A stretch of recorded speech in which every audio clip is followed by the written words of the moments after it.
Hi, and welcome to the video guide to using SPARKvue software with Essential Physics 3rd edition.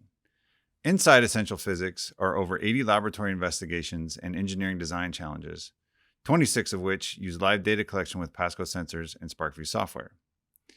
Each investigation or challenge that uses live data collection includes a student handout plus a specific SPARKvue experiment file like you see here. These experiment files have the same name as the investigation and can be found inside the SPARKvue application. To open an experiment file, launch the SPARKvue application and then click the button titled Open Pasco Experiment. Then click where it says Essential Physics. All of the Essential Physics experiment files are found here. Click the file name and then click OK to open it. Each experiment file has been set up to match the specific experiment. All you need to do is connect the correct sensor and then follow the instructions in the handout to collect data. To connect the sensor, first make sure your sensor is on, then click the Bluetooth button at the top of the screen. Click your sensor in the list to connect it. If you need to zero your sensor before collecting data, you can do so by clicking the live data value and selecting Zero Sensor Now.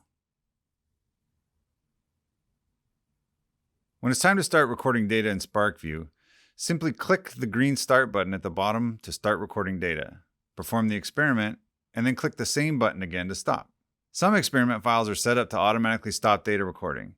In these files, simply click Start, perform the experiment, and SPARKvue will automatically stop data recording after a short period of time. Other experiment files use what's called manual sampling, where data is recorded one point at a time. In these files, click the Start button to start data recording. Then, when you're ready to record a data point, click the check mark to record one data point at a time.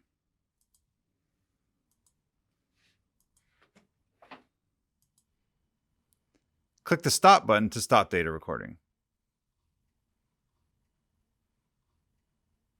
Many of the experiments in Essential Physics have you analyze data using a graph display and its tools. Let's take a look at these tools.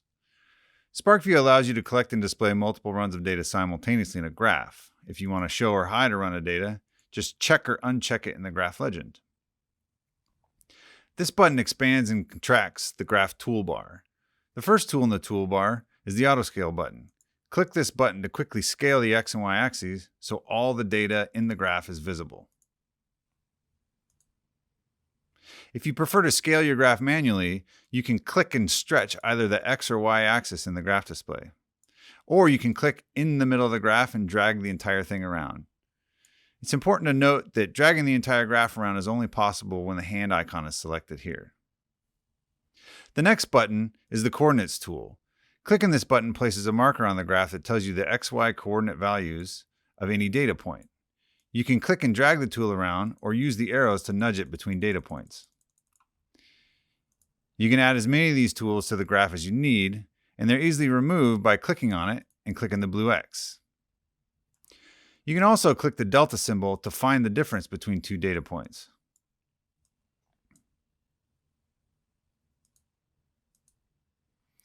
It's important to note that if you have multiple sets of data in the same graph, the red box in the legend tells you which data set the tool is for. If you want to use a tool with a specific data set, first click on it in the graph legend and then activate the tool. It's okay to have multiple tools on different data sets simultaneously. The next tool is the Multi-Coordinates tool. Use this tool to determine the value of points in different data sets at the same x-axis value. For example, in this graph, the Multi-Coordinates tool tells you the speed of the cart and the force on the cart at the same moment in time. The Statistics tool with the sigma icon is used to determine the statistical values of a data set, like minimum, maximum, mean, or the area under the curve. By default, the Statistics tool analyzes the entire data set. If you'd like to only analyze a portion of a data set, switch from the hand icon to the dash box icon. Now when you click and drag in the graph, it draws a box that highlights the data. Only the highlighted data is analyzed. The next tool is a Linear Fit tool. Use this tool to find a line of best fit for your data set. The coefficients of the best fit line are shown in the Linear Fit legend.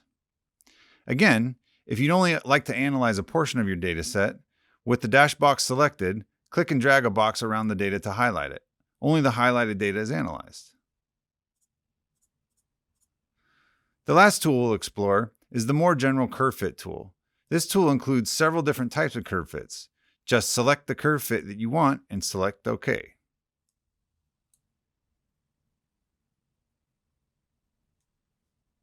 Several investigations in essential physics use experiment files with multiple pages. To move between the pages in SPARKvue, click the right and left arrows at the top of the screen. If the arrows aren't there, the experiment file has only one page. Some of the multi-page experiment files have you record data and analyze it on one page, and then use the analysis values in a separate graph on another page. For example, this investigation has you record force and velocity data, and then find the average force and the slope of the velocity data, then enter those values in the table on the next page. As those values are entered into the table, they automatically populate in the graph. Some investigations and design challenges in essential physics use a special FFT display that tells you the frequency of a sound. This special display also has a coordinates tool that can be used to determine the peak frequency of a sound.